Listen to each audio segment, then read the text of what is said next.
दोस्तों NCERT review की श्रृंखला में आप सभी लोगों का स्वागत है। आज मैं बात करने वाला हूं कक्षा 10 की भूगोल विषय की एनसीईआरटी के चैप्टर 5 पर, जिसका टाइटल है खनिज तथा ऊर्जा संसाधन। ये चैप्टर सभी परीक्षाओं की, छोटी बड़ी परीक्षाओं में सभी परीक्षाओं की तैयारी कर रहे लोगों के लिए चैप्टर इंपॉर्टेंट है। थोड़ा सा ये चैप्टर बड़ा जरूर है, लेकिन कक्षा 10 की भूगोल विषय की एनसीईआरटी तक अगर आप पहुंच गए हैं तो यहाँ से अब धीरे धीरे जो चैप्टर्स हैं इनकी गंभीरता बढ़ रही है। और इसके अलावा और दूसरे टाइटल से भी कुछ चीज़ें लिखी गई हैं और कुछ किताबें हैं जिनके कुछ चैप्टर्स हैं जो बहुत ज़्यादा इंपॉर्टेंट हमारे लिए, तो उनके बारे में भी हम अध्ययन करेंगे। आज हम बात करते हैं भूगोल विषय की इस एनसीईआरटी के चैप्टर 5 पर, जिसका टाइटल है खनिज तथा ऊर्जा संसाधन। मुख्य रूप से भारत में खनिज और ऊर्जा संसाधनों के वितरण, विवरण और इनके उत्पादन संबंधी विशेषताओं के बारे में महत्वपूर्ण रूप से इस चैप्टर से हमें जानकारी मिलती है। बहुत इंटरेस्टिंगली इस चैप्टर को लिखा गया है, तो चलिए इस चैप्टर को हम यहाँ से गाइस स्टार्ट करते हैं। भूपर्पटी यानी कि जो पृथ्वी की परत का ऊपरी हिस्सा होता है, ये क्या होता है? ये विभिन्न खनिजों के योग से बना होता है। आपने सुना होगा दो एक जो ट्रिक्स होती हैं, एक होता है RCAL यानी कि ऑक्सीजन, सिलिकॉन, एल्युमिनियम और लोहा। इसके अलावा जैसे आपने दो चीज़ें और सुनी होंगी, एक होता है सीमे और दूसरा होता है सिफे। ठीक है, तो सीमे और सिफे यानी कि सिलिकॉन और मैग्नीशियम, और सिफे यानी कि सिलिकॉन और फेरस। तो ये जो होता है, ये होता है हमारा भूपर्पटी का क्या होता है? ये होता है हमारा इसका कॉम्बिनेशन। तो पृथ्वी की ऊपरी परत के विभिन्न योग से बनी जो चट्टानें हैं, इनसे ये बना हुआ है। इन खनिजों का उपयुक्त शोधन करके ही धातुएं निकाली जाती हैं। तो जो भूपर्पटी की परत है, ये विभिन्न प्रकार के खनिजों से बनी हुई है और इन खनिजों का जो शोधन है वो किया जाता है, और इन खनिजों के शोधन से ही क्या किया जाता है? धातुएं निकाली जाती हैं। तो धातुएं यानी कि मूल रूप से धातुएं क्या होती हैं? मूल रूप से धातुएं होती हैं खनिज। मूल रूप से धातुएं होती हैं खनिज, और इन खनिजों से ही क्या किया जाता है?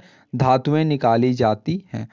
अब अगर आपको मैं एक आसान यहाँ पे एग्जांपल्स के माध्यम से समझाऊं, तो खनिज व दंतमंजन से एक उज्जवल मुस्कान के टाइटल से यहाँ पे पढ़िए आप अगर, तो आपको पता चलेगा कि हम लोग हमेशा जो टूथपेस्ट होता है उससे अपने दांतों को साफ करते हैं। इसमें क्या होता है? कुछ अपघर्षक खनिज जैसे कि सिलिका, इसके अलावा चूना पत्थर जिसको हम लोग बोलते हैं लाइमस्टोन, इसके अलावा जो हमारा एल्यूमिनियम ऑक्साइड है और विभिन्न फास्फेट जो खनिज हैं, ये क्या करते हैं? ये हमें स्वच्छता में मदद करते हैं। जो फ्लूराइड होता है जो दांतों को गलने से रोकता है, फ्लोराइड नामक खनिज से प्राप्त होता है। और अधिकतर दंतमंजन जो होते हैं ये टिटेनियम ऑक्साइड से सफ़ेद बनाए जाते हैं। तो देखिए यहाँ से कितनी इंपॉर्टेंट जानकारी मिल रही है। जो टूथपेस्ट होता है, जो टूथपेस्ट में जो सफ़ेदी होती है, ये सफ़ेदी कहाँ से आती है? ये आती है हमारी टिटेनियम ऑक्साइड से। और जो फ्लूराइड होता है, फ्लूराइड क्या करता है? फ्लूराइड जो है ये दांतों को गलने से रोकता है। तो फ्लूराइड का उपयोग किया जाता है दांतों को गलने से रोकने से। और जो टिटेनियम ऑक्साइड है, ये क्या करता है? दंतमंजन को सफेद बनाता है। जो कि क्या होता है कि जो रयूटाइल होता है और जो इल्मेनाइट होता है और जो एनाटेज होता है, इन नामक खनिजों से प्राप्त होते हैं। कुछ दंतमंजन जो चमक प्रदान करते हैं, उनका कारण होता है अभ्रक। टूथब्रश व पेस्ट की ट्यूब पेट्रोलियम से प्राप्त प्लास्टिक से बनी होती है। अब बताइए ये खनिज कहाँ पाए जाते हैं? तो देखिए जो टूथपेस्ट एक नॉर्मल सा यूज करते हैं, वो टूथपेस्ट में कितना ज़्यादा जो हमारे लिए अगर हम देखें तो जो अयस्क हैं और जो खनिज हैं वो इनमें मदद करते हैं एक टूथपेस्ट को बनाने में और उसके बाद में उनकी ब्रशेज के लिए। अगर हम सजीवों की बात करें तो सजीवों को खनिजों की आवश्यकता होती है, और खनिजों के बिना हमारे के जीवन का जो प्रोसेस है, प्रक्रिया है, वो नहीं चल सकती है। यानी कि खनिजों के बिना क्या हम जीवित रह सकते? तो नहीं, बिल्कुल हम खनिजों के बिना जीवित नहीं रह सकते हैं। यद्यपि कि हमारे कुल जो पौष्टिक उपभोग है उसका केवल 0.3% जो हिस्सा है वही हम किसके रूप में यूज करते हैं? वो हम यूज करते हैं जो हमारा ये खनिज होते हैं इनके रूप में। यानी कि जो 0.3% हिस्सा है ये यूज होता है हमारा खनिज के रूप में। बॉडी खनिज का उपयोग करती है 0.03%। लेकिन बाकी का बचा हुआ जो 99.7% प्रोसेस है, वो इस 0.3% प्रोसेस के बिना क्या रह जाएगा? अधूरा रह जाएगा। तो क्या ये कंप्लीट होगा? ये कंप्लीट नहीं हो पाएगा। तो खनिजों के बिना जीवन की प्रक्रिया नहीं चल सकती है। यद्यपि हमारे कुल पौष्टिक उपभोग का केवल 0.3% भाग ही खनिज है। यद्यपि ये इतने महत्वपूर्ण और गुणकारी हैं कि इनके बिना हम 99.7% जो भोज्य पदार्थों का उपभोग है, ये भी हम नहीं कर सकते हैं। अब बात करते हैं आगे। अब हम देखते हैं कि जो खनिज हैं ये मुख्य रूप से पाए कहाँ पर जाते हैं। तो खनिज प्राय कहाँ पर पाए जाते हैं? ये पाए जाते हैं सेल समूहों में। कहाँ पर पाए जाते हैं? जो शैल समूह हमारे होते हैं वहां पर ये पाए जाते हैं। जैसे कि अगर हम बात करें आग्नेय और कायांतरी चट्टानों में, तो इनकी दरारों के जो जोड़ होते हैं, भ्रंश होते हैं और विदर होते हैं, इनमें क्या होता है, खनिज पाया जाता है। तो जो आग्नेय चट्टानें और जो कायांतरी चट्टानें हैं, यहाँ पर खनिज पाए जाते हैं। मैंने आपको तीनों चट्टानों के बारे में पढ़ाया हुआ है, अवसादी चट्टान, आग्नेय चट्टान और कायांतरी चट्टान। छोटे जमाव व शिराओं के रूप में और बृहद जमाव के रूप में ये पाए जाते हैं। इनका निर्माण भी अधिकतर उस समय में होता है जब ये तरल अथवा गैसीय अवस्था में दरारों के सारे भूपृष्ठ की ओर क्या किए जाते हैं, ढकेले जाते हैं, और ऊपर आते हुए ये ठंडे होकर के जम जाते हैं। मुख्य धात्विक खनिज जैसे कि जस्ता, तांबा, जिंक, सीसा आदि इसी तरह शिराओं व जमाओं के रूप में हमें प्राप्त होते हैं। तो दोस्तों जो खनिज मुख्य रूप से हमें प्राप्त होते हैं वो किस रूप में प्राप्त होते हैं, वो या तो हमें प्राप्त होते हैं आग्नेय चट्टान के रूप में, या प्राप्त होते हैं कायांतरित चट्टानों की दरारों में। अब होता क्या है कि जब ये आग्नेय और कायांतरित चट्टानें जब होती हैं, इनमें क्या होता है कि जब ये तरल और गैसीय अवस्था में होते हैं, इस समय ये आग्नेय और जो गैसीय चट्टानें जो हमारी आग्नेय और कायांतरित चट्टानें होती हैं, इनकी दरारों के सारे ये भूपृष्ठ की ओर क्या किया जाता है, ढकेले जाते हैं, और यहीं पर ये ठंडे होकर क्या करके जम जाते हैं। इसीलिए आग्नेय और जो कायांतरित चट्टानें हैं, इनकी सिराओं पर ये क्या होते हैं, पाए जाते हैं, जिसमें से मुख्य रूप से अगर आप देखेंगे तो तांबा हो गया, जिंक हो गया, जस्ता हो गया, सीसा हो गया। ये अगर अवसादी चट्टानों में बात करेंगे तो अनेक खनिज जो होते हैं संयंत्रों या परतों में पाए जाते हैं। इनका निर्माण क्षैतिज परतों के निक्षेपण, संचयन व जमाव का परिणाम होता है। कोयला और कुछ अन्य प्रकार के लौह अयस्कों का निर्माण लंबी अवधि तक अत्यधिक दबे रहने के कारण होता है। तो कोयला वगैरह जो है ये सब किस में पाए जाते हैं, ये पाए जाते हैं अवसादी चट्टानों में। अगर खनिजों का वर्गीकरण करेंगे तो खनिजों को आप मुख्य रूप से 3 भागों में बांट सकते हैं, धात्विक, अधात्विक और ऊर्जा खनिज। धात्विक में आते हैं जैसे आपके पहले तो होते हैं लौह धातु, दूसरे होते हैं अलौह धातु, तीसरे होते हैं बहुमूल्य खनिज। अधात्विक में जैसे अभ्रक हो गया, नमक हो गया, पोटास हो गया, सल्फर हो गया, चूना अश्म हो गया, चूना पत्थर हो गया, संगमरमर है, बलुआ पत्थर। ऊर्जा में जैसे कोयला है, पेट्रोलियम है, प्राकृतिक गैस है।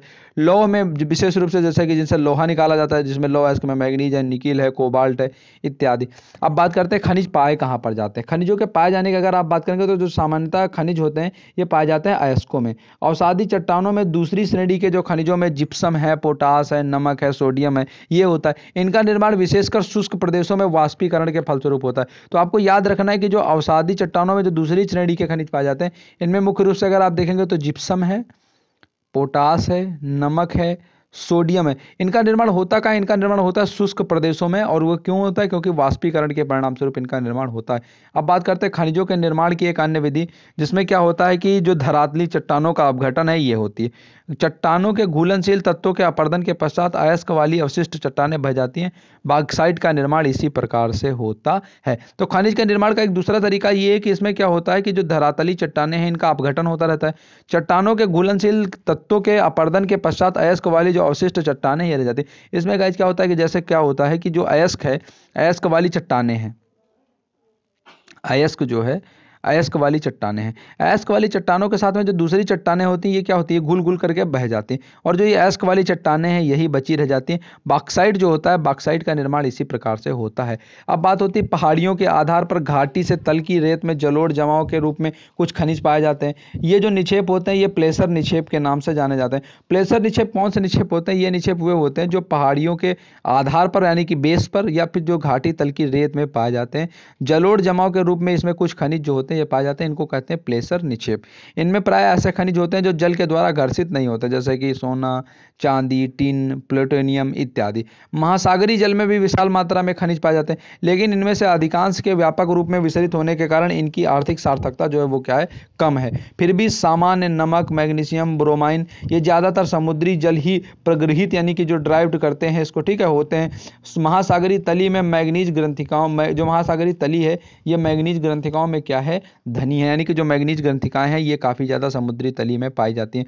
आज के बाद मैं बताता हूँ आपको रेट होल किसको बोलते हैं। रेट होल खनन क्या है, तो इसमें रेट होल खनन क्या होता है गाइज कि जो अधिकांश जो चट्टानें हैं, सॉरी, जो भारत में अधिकांश जो खनिज हैं ये क्या है, राष्ट्रीयकृत है यानी कि नेशनलाइज्ड है। और इनका निष्कर्षण कौन कर सकता है, सरकार या सरकार की अनुमति से ही किया जा सकता है।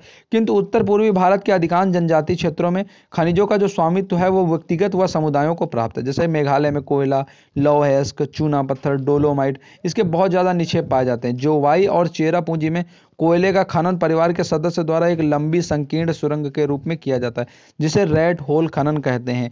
नेशनल ग्रीन ट्रिब्यूनल यानी कि जो हमारा एनजीटी है उसने इन क्रियाकलापों को अवैध घोषित किया है और ये चीज़ कही है कि इसको तुरंत रोक दिया जाना चाहिए। लेकिन जो ये यहाँ पे आदिवासी समुदाय हैं, ये क्या करते हैं, रेड होल बना करके खनिजों का जो निष्कर्षण है वो करते हैं।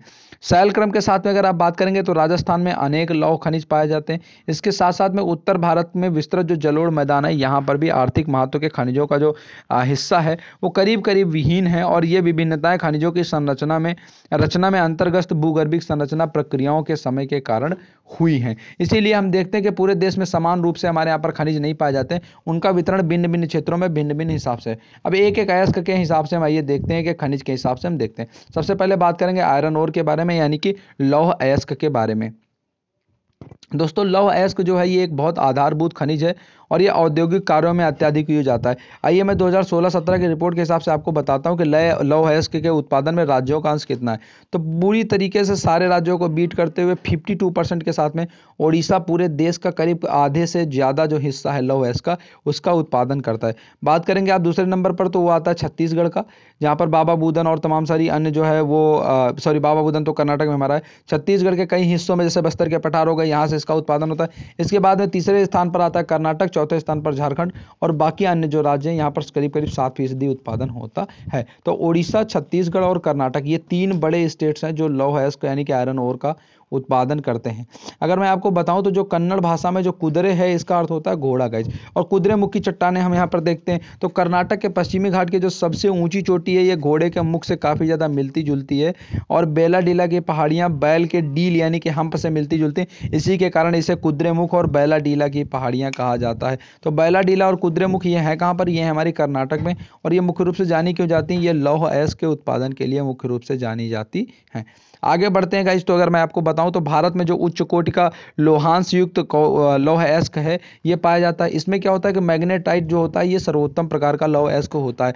आप एक ट्रिक याद कर सकते हैं कि जो लोहे के अयस्क कौन कौन से होते हैं, तो इसमें एक ट्रिक होती है इसकी, कैसी पहेली में। ठीक है, तो कैसी का मतलब क्या होता है, कै का मतलब का से होता है हमारा जो कैल्सीपायराइट, फिर सिडेराइट, फिर हमारा होता है पा से होता है पायराइट, फिर हा से होता है हेमेटाइट, ला से होता है लिग्नाइट, और इसके बाद में मै से होता है मैग्नेटाइट। तो ये कुल मिलाकर के होते हैं लौह अयस्क। हेमेटाइट जो होता है ये सर्वाधिक महत्वपूर्ण औद्योगिक लौह अयस्क होता है। इसका अधिकतम मात्रा में उपभोग भी हुआ है, किंतु इसमें लोहांश की मात्रा जो होती है वो मैग्नेटाइट की अपेक्षा थोड़ी सी कम होती है। इसमें लोहांश यानी कि लोहे के जो अंश होता है वो करीब 50 से 60% तक पाया जाता है। और अब बात करेंगे हम भारत में अगर लौह जो अयस्क है इनकी पेटियों की, तो एक पेटी है जिसको हम बोलते हैं ओडिशा और झारखंड पेटी। ओडिशा की उच्च कोटि का हेमेटाइट कोयला है, तो ये जो अयस्क है ये मयूरभंज और जो केंदुझर है, इन जिलों में बादाम पहाड़ खदानों से निकाला जाता है। तो ओडिशा झारखंड की जो पेटी है, इसमें ओडिशा में जो हेमेटाइट किस्म का लोहा है ये निकाला जाता है। निकाला कहाँ से जाता है, मयूरभंज से, और इसके अलावा कहाँ से, तो जो केंदुझर है यहाँ से निकाला जाता है, और जो बादाम पहाड़ खदान है इनसे निकाला जाता है। इसी से जो सन्निध झारखंड के सिंहभूम जिले में गुआ और जो नोवा मुंडी है, यहाँ से भी हेमेटाइट अयस्क का खनन जो है ये किया जाता है। दुर्ग और बस्तर चंद्रपुर पेटी में बात करेंगे तो ये पेटी जो है महाराष्ट्र और छत्तीसगढ़ के राज्यों में पाई जाती है। छत्तीसगढ़ के बस्तर जिले में जो बेलाडीला की पहाड़ियां हैं, इस श्रृंखला में अत्यंत जो उत्तम कोटि का हेमेटाइट लोहा है, ये लौह अयस्क है, ये पाया जाता है। इसकी गुणवत्ता के जो लौह हैं यहाँ पे इसके 14 जमाव मिले हुए हैं। इनमें से इस्पात बनाने के जो लिए आवश्यक जो सर्वश्रेष्ठ भौतिक गुण हैं ये इसमें विद्यमान है। इसके अलावा बात करेंगे आप तो जो बल्लारी, चित्रदुर्ग, चिकमंगलुरु और तुमकुरु पेटी है, ये कर्नाटक की पेटी है, और इसमें क्या यहाँ पे भी लौह अयस्क जो है बहुत ज़्यादा मात्रा में पाया जाता है। कर्नाटक के पश्चिमी घाट में अवस्थित जो कुद्रेमुख की खाने हैं, यहाँ पर 100% निर्यात इकाई है, और कुद्रेमुख निक्षेप संसार के सबसे बड़े निक्षेपों में से एक माने जाते हैं। तो कर्नाटक जो है बहुत रिच है आयरन ओर में, लौह अयस्क में। इसके अलावा महाराष्ट्र और गोवा पेटी है। गोवा पेटी और महाराष्ट्र राज्य के रत्नागिरी जिले में स्थित है। यद्यपि यहाँ का लोहा उत्तम प्रकार का नहीं है, तथापि इसका दक्षता से दोहन किया जाता है। मारमगाओ पत्तन से इसका निर्यात किया जाता है, जो मरमगाओ पत्तन है यहाँ से इसका निर्यात किया जाता है। अब बताता हूँ मैं आपको मैग्नीज के बारे में। मैग्नीज जो है यह मुख्य रूप से इस्पात के विनिर्माण में प्रयोग किया जाता है। 1 टन इस्पात बनाने में करीब करीब 10 किलोग्राम मैग्नीज की आवश्यकता होती है। इसका उपयोग इसके अलावा ब्लीचिंग पाउडर, कीटनाशक दवाएं, पेंट बनाने में किया जाता है। इस उपभोग से क्वेश्चन पूछे जाते हैं कि किससे क्या क्या बना जाता है। उत्पादन में बात करेंगे तो नंबर 1 पर जो स्टेट आता है वो हमारा आता है एमपी। एमपी कितना उत्पादन करता है, करीब करीब 27%। महाराष्ट्र 25% और ओडिशा भी 25%। तो ओडिशा और महाराष्ट्र 25-25%, जबकि जो मध्य प्रदेश है वो 27% उत्पादन करता है किसका, मैग्नीज का। कर्नाटक और आंध्र प्रदेश भी मैग्नीज का उत्पादन करते हैं। भारत में महत्वपूर्ण खनिजों का वितरण अगर आप देखेंगे तो ये देख लीजिए आप, केवल अजमेर और बेवर को छोड़ दीजिए तो उत्तर भारत देखिए पूरी तरीके से सूना पड़ा हुआ है। लेकिन यहाँ पे अगर आप बात करेंगे बिहार में और झारखंड में, तो बिहार में गया और झारखंड में हजारीबाग हमें महत्वपूर्ण रूप से दिखाई दे रहा है। इसके अलावा अगर आप देखिए तो जो पश्चिम बंगाल है, इसके अलावा जो हमारा झारखंड है, छत्तीसगढ़ है और जो हमारा उड़ीसा है, इसमें देखिए आपको पूरा का पूरा एक लौह अयस्क का पूरा क्षेत्र दिखाई दे रहा है, जिसमें जो मैंने आपको बताया अभी केंदुझर, गुआ, मयूरभंज, सुंदरगढ़ ये हमें मुख्य रूप से दिखाई दे रहे हैं और मैग्नीज भी यहाँ पर इसी तरीके से हमको दिखाई दे रहा है। इसके अलावा अगर आप देखिए तो जो छत्तीसगढ़ है, मध्य प्रदेश है, जो हमारा महाराष्ट्र है और इसके अलावा जो हमारा ये यहाँ पर बीच में आपको छोटा सा तेलंगाना कैसा दिखाई पड़ रहा है, यहाँ पर भी एक महत्वपूर्ण चोटी है, जो एक पेटी दिखाई दे रही है, जहाँ पर लौह अयस्क की काफ़ी सारी खाने में रेड कलर से जो दिखाई दे रही हैं ये हैं। इसके अलावा अगर आप स्टार के रूप में देखेंगे तो ये मैग्नीज है और जो ब्लैक डॉटेड बना हुआ है ये हमारा बॉक्साइट की जो खाने हैं वो हैं। इसके अलावा छोटी सी पट्टी जो गोवा और महाराष्ट्र की मैंने अभी बात की हुई थी, इसके अलावा जो पूरी की पूरी एक बड़ी पेटी जो है वो है हमारी कर्नाटका की, जिसमें चित्रदुर्ग, शिवमोग्गा, कुद्रेमुख, मंगलुरु, चिकमंगलुरु, तुमकुरु, इसके अलावा नेल्लोर जो हमारा पड़ता है कहाँ पर, आंध्र प्रदेश में, ये और बल्लारी, ये जो है काफ़ी हद तक लौह अयस्क की और अभ्रक की खाने हमें दिखाई दे रही है। तो दक्षिण भारत और विशेष रूप से बात करें तो मध्य भारत में हमें काफ़ी सारी जो खाने हैं वो दिखाई दे रही हैं अयस्कों की। भारत में उड़ीसा जो है ये मैग्नीज का सबसे बड़ा उत्पादक राज्य है। 2000 और 2001 में देश का जो कुल उत्पादन का करीब 1/3% हिस्सा जो था वो यहीं से मिला हुआ था। ठीक है, आगे बात करें तो आगे अगर हम देखें तो बात करते हैं अब हम अलौह खनिजों के बारे में। अलौह खनिज में भारत में जो अलौह खनिज हैं इनकी जो संचित राशि है और उत्पादन है ये बहुत ज़्यादा संतोषजनक नहीं है। यानी कि भारत में जो अलौह खनिज हैं इनमें, इन खनिजों में जैसे तांबा है, बॉक्साइट है, सीसा है, सोना है, ये धातु शोधन है, इंजीनियरिंग और विद्युत उपयोगों में जो महत्वपूर्ण भूमिका निभाते हैं, इनके वितरण की बात आती है। लेकिन यहाँ पर हमारे यहाँ पे ज़्यादा ये नहीं है, लेकिन फिर भी है। तांबे की बात करेंगे तो भारत में जो तांबे का भंडार है वो उत्पादन है क्रांतिक रूप से न्यून है। आना धातु वर्ध और तन्य और ताप सुचालक होने के कारण तांबे का मुख्य रूप से जो उपयोग है किसमें किया जाता है, ये बिजली के तार में किया जाता है। बॉक्साइट उत्पादन की बात करेंगे तो ओडिशा करीब करीब देश का 49% जो बॉक्साइट उत्पादन है वो करता है।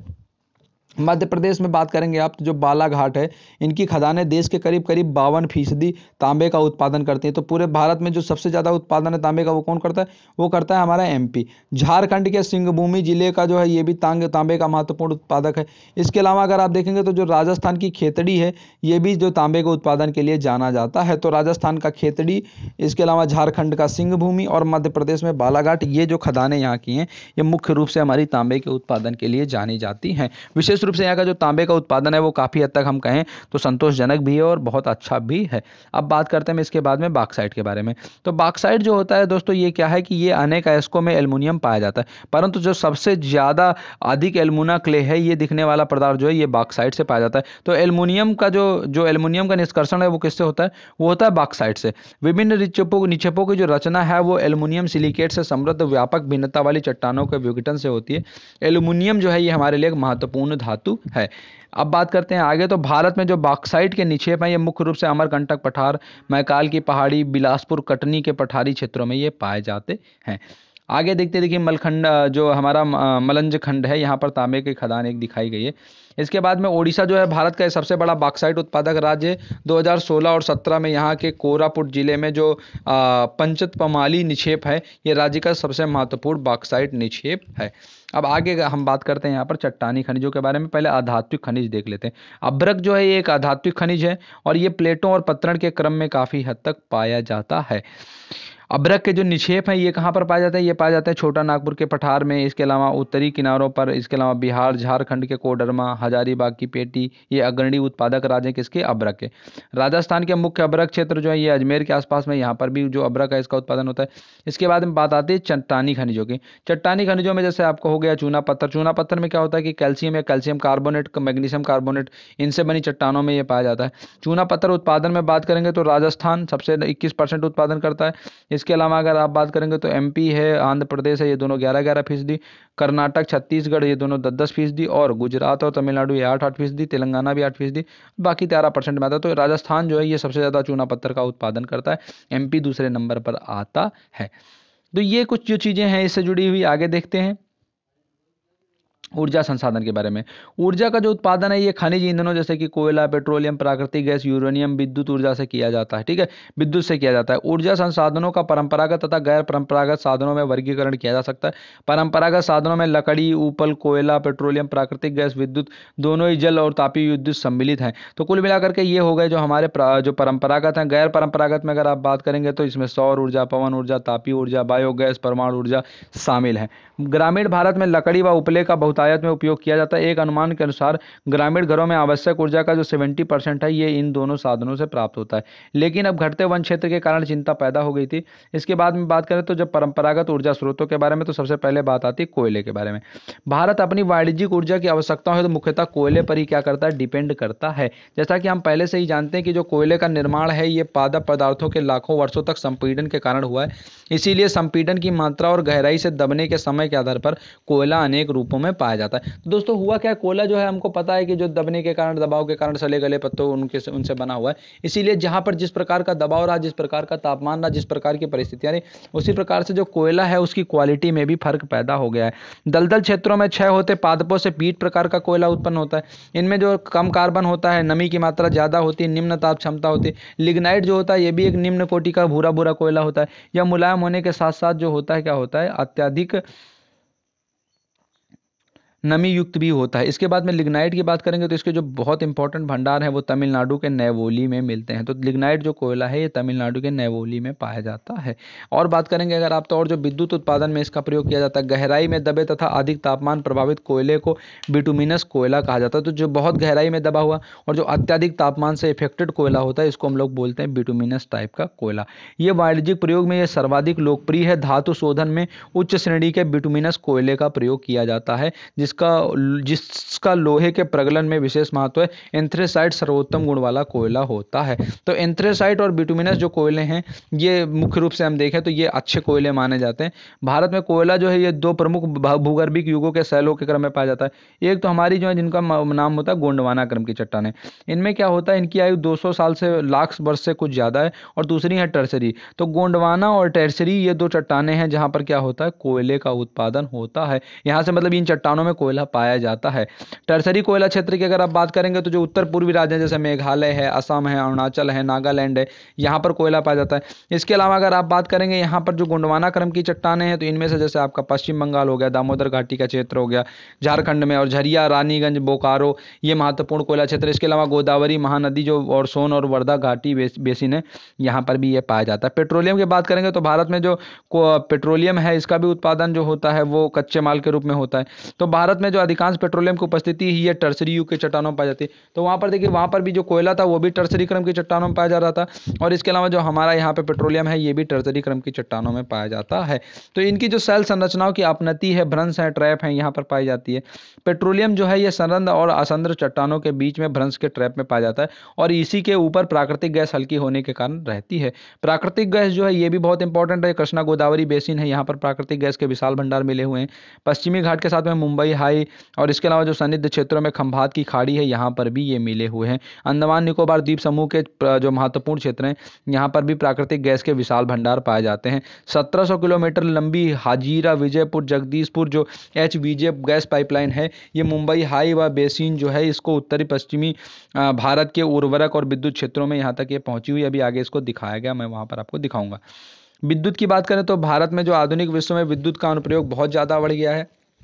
और जो मानव विकास सूचकांक है अब तो इसमें भी इसका प्रयोग किया जाने लगा है। तो विद्युत जो है कई तरीके से उत्पन्न की जाती है। परमाणु और आणविक ऊर्जा के रूप में हो सकती है, जल विद्युत हो सकती है। जल विद्युत में अगर आप देखेंगे तो भाखड़ा नंगल, दामोदर घाटी, कोपिली, हाइडल इस तरीके की तमाम सारी परियोजनाएं। ताप विद्युत जो कोयला है, पेट्रोलियम है, इसका भी जो है काफ़ी हद तक उत्पादन किया जाता है। इसके अलावा जो सौर ऊर्जा है, इसके जो फोटोवोल्टिक सेल हैं इसके संबंध में भी जो उत्पादन संबंधी चीज़ें उनके बारे में हम देख रहे हैं। पवन ऊर्जा जो है इसके उत्पादन की भी भारत में काफ़ी संभावनाएं हैं। जैसे कि हमारा जो तमिलनाडु में जो नागरकोइल है इससे मदुरै तक लेकर के एक विशालतम पवन ऊर्जा फार्म बनाए गए हैं। इसके अतिरिक्त जो आंध्र प्रदेश है, कर्नाटक है, गुजरात है, केरल है, महाराष्ट्र है, लक्षद्वीप है, यहाँ पर भी पवन ऊर्जा के फार्म बनाए गए हैं। नागरकोइल और जैसलमेर जैसे जो देश में पवन ऊर्जा के प्रभावी उपयोग के रूप में जाने जाते हैं। तो पवन ऊर्जा के लिए नागरकोइल और जैसलमेर ये दो एग्जाम्पल से याद रखिएगा। यहाँ पर तो जो कहें एक तरीके से हम जो पार्क हैं ये बनाए गए हैं। इसके अलावा ज्वारी ऊर्जा और भूतापी ऊर्जा के उपयोग की भी बातें चलती रहती हैं।